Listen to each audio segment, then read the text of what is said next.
Blade Forum on Europe events are annual conferences that aim to establish synergies between existing knowledge and capacities, as well as help to develop new capacities.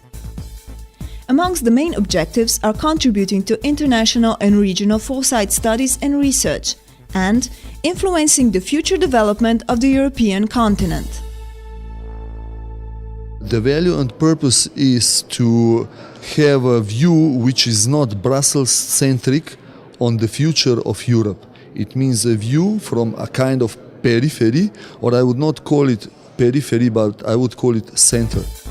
We identify challenges of Europe, which goes beyond smart, inclusive and sustainable, which are the objectives of EU Agenda 2020. There is so much creativity around the debate on Europe that we see always a huge challenge and satisfaction when bringing relevant stakeholders together, when bringing relevant institutions together to evaluate, to have debate and show maybe different way on potential future directions of Europe. In order to really boost the innovation culture and innovative approach to everything we do have to go down to the basis. We need to start stimulating mass innovation. Right now we don't have any really successful approach for mass innovation on a state level or even on a local community level. However, they are very good first examples that show excellent results that really talk towards the strong support for mass innovation. One of them is that through mass innovation we get much better environment and culture for very breakthrough innovation because people are ready to accept them, people are ready to follow them. At the same time, they are able to critically assess the consequences. The other thing is that with mass innovation, we start bringing the consciousness of a local community or a state on a higher level, which means suddenly we see things in a much more systematic way, system way. So system science and system solutions then are much better way to be implemented, a better chance, to be implemented. Well, based on our experiences with the INCO movement and the initiative Heart of Slovenia, which we've done here in Slovenia, we can tell, one of the first and most important things is that we create a common language in the area where we'd like to implement that. So that was also our first effort in both cases, to create a terminology that people can speak to each other. The second one is to create support systems where people can actually present their innovation, where they can communicate their innovation, and where they can find partnerships in order to expand or grow or even make them much more useful for either society or for a company or for a personal use. Creating forums and open spaces for people to communicate, share ideas and co-create is very important to boost innovations and help to envision new ways of living.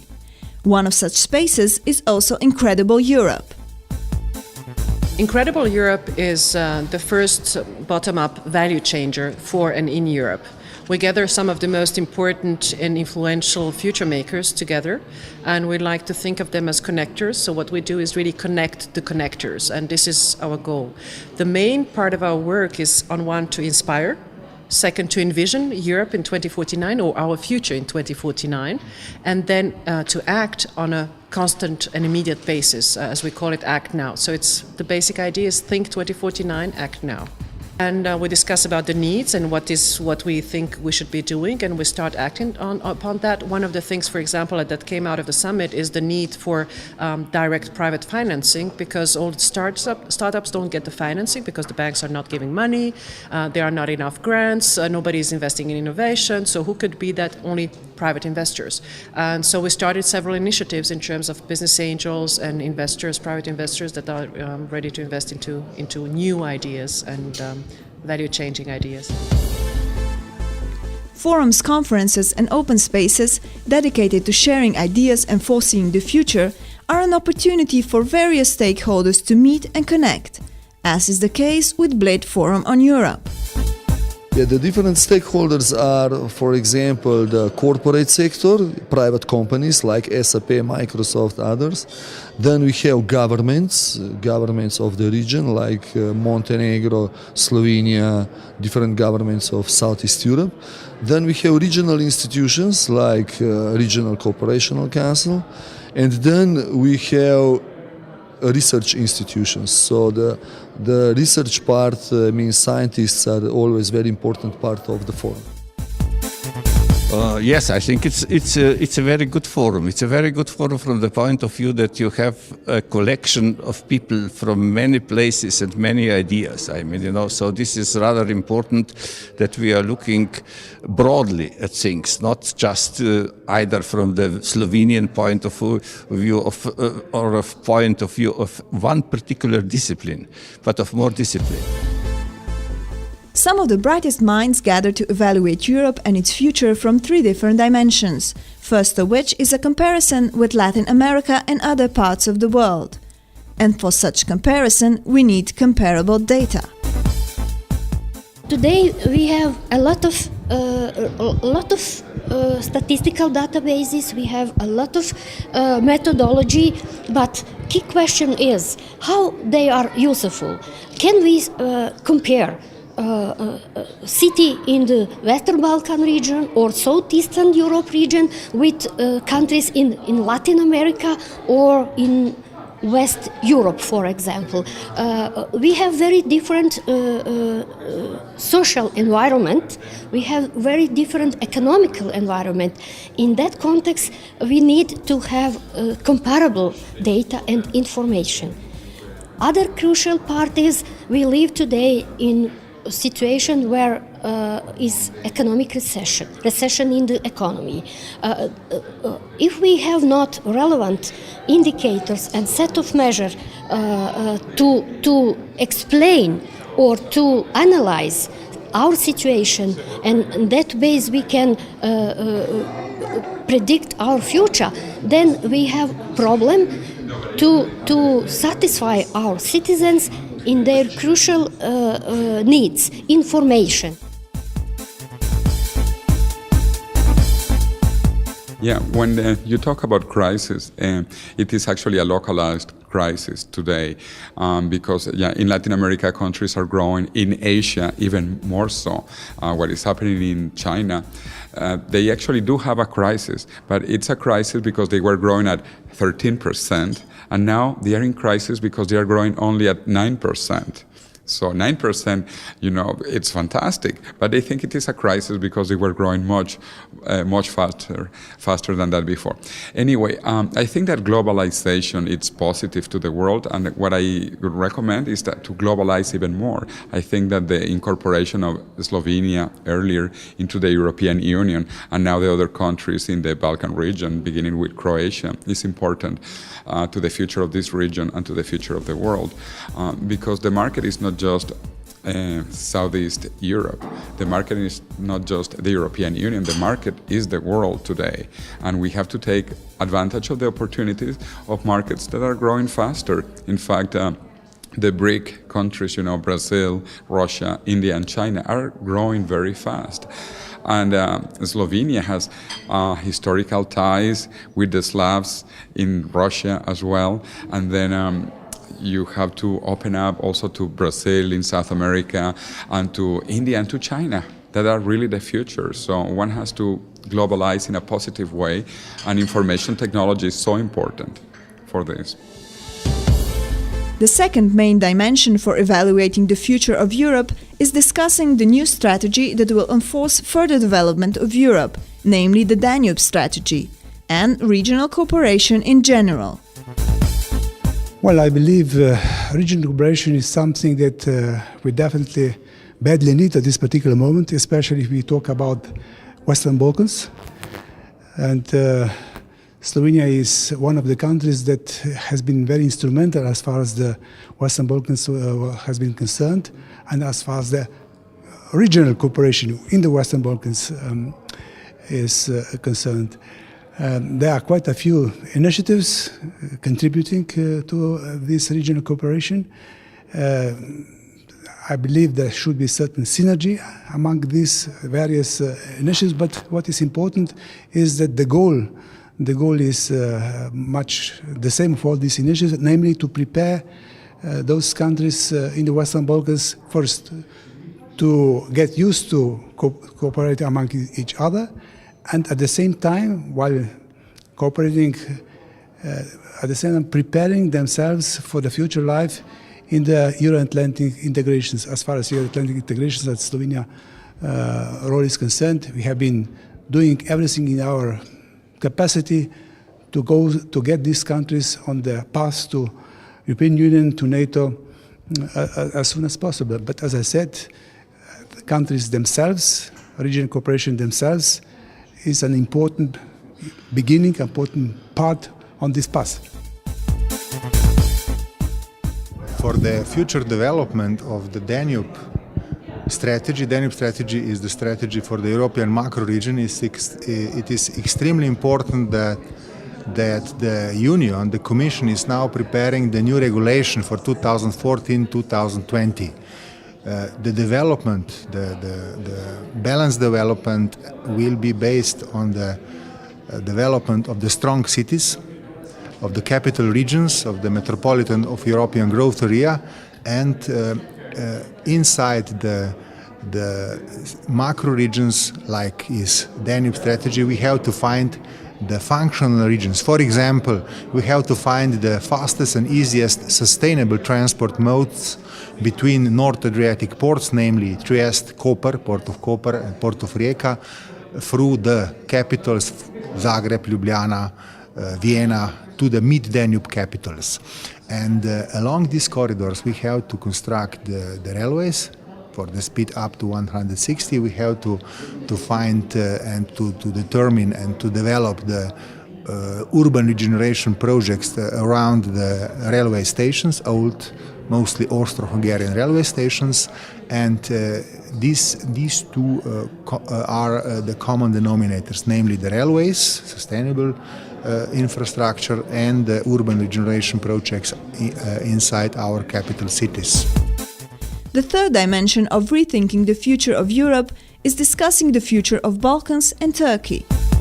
Turkey is a very important player, and we see also their development as a development that will move Europe further. As we all know, Turkey is one of the candidate countries to the European Union. The process has been a bit slower than some of us have expected. But I believe that it's very important that Turkey get closer to the European Union, and I'm one of those, Slovenia is one of those countries as well, that would like to see Turkey in the European Union. Turkey is an important country. Turkey is a sort of a bridge between Europe and Asia. So I believe with the effort of all of us, the time will come when Turkey will become a part and parcel of the European Union. Turkey was established in 1923, the modern republic, not the Ottoman Empire. So it is 100 year. We have official vision documents. It is called Vision 2023. For 23, we actually investing a lot to meet the targets for 23. Some of them are legislative infrastructure. We will change our constitution. Constitution will be a modern constitution, and now being discussed in the parliament. And all legislations will be modernized and based on the ICT developments. So legislation will take the developments in the information age. Also, 23 vision document has economic aspirations as well. It is 25,000 per dollar per person for 23. Also, 500 billion US dollar export. This is one of the expectations for 23. One of the important developments in Turkey is enabling e-governance, which has proved very efficient. First, we should ask one question. What is the responsibility of the governments? Why the governments does exist? What happens if no government is in a country? Their main problem is to make the citizens happy, happier than before, by delivering services timely, efficiently, and less costly. If we ask question from this side, then the medicine for this disease is e-government. Because by e-government, you are eliminating the physical need of the people to go to the government buildings and waiting in lines and queues for many hours, sometimes many days. It made great impact in Turkey as well. And the government saved billions of dollars by e-government projects, and the citizens saved billions of hours as a time saving. Also, they also saved money by using e-government projects. What lies ahead? How do we see the future of Europe and the world?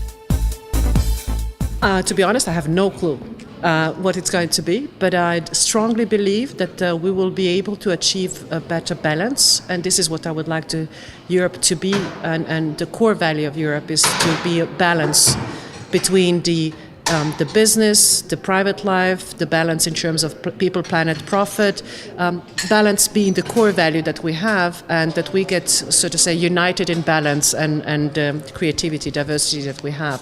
But what it's going to be, I don't know. We will see, and I'm ready to go with the opportunities that we're going to have. And I think that it's a matter of asking the right questions. We just had a discussion about saying that Europe is going to be so old and that is so terrible. And I'm saying, so what? It's wonderful. You know, this is something we have really dreamed of, is to live longer. So where's the problem? It's about really also asking different way of questions, I think. You know, they often state that future is on next generations, and today's Balkan youth, they have some kind of different priorities. They put on the first place, they put education, since we think that there is no stronger society than the educated one, and we really believe that it's time to stop repeating this negative history, but to make the new one, the smarter one, which is based on peace, on love and art, on unity, on respect, and on dialogue. Well, the four technologies of the future, NBIC, nano, bio, info, and cogno, are the sciences and the technologies of the future. So we are going to have breakthroughs in nanotechnology, biotechnology, infotechnology, and cognotechnology. So those are the things. Artificial intelligence, for example, is an application of infotechnology. Cloning for the replacement of body parts is an incredible development. Also, virtual worlds, which makes some of infotechnology and cognotechnology. We are moving into the cloud. Many of the things that we do in the real world is moving into the virtual world.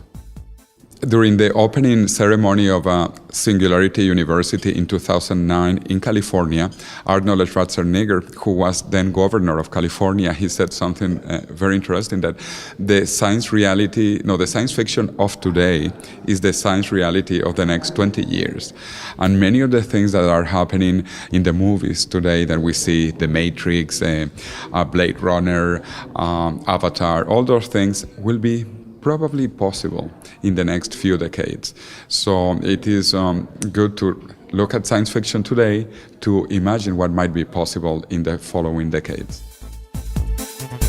Something I must admit I read somewhere. The future basically has been described as a bag of apples, where you have half of them are good and half of them are bad. And the future is you put your hand in your bag and try to, you don't know, and the chances are 50-50 what kind of apple you're going to take out. And what we are trying to do with Incredible Europe is to put more good apples into that, so that the chances of picking up a good apple are higher than before. This is what we're trying to do.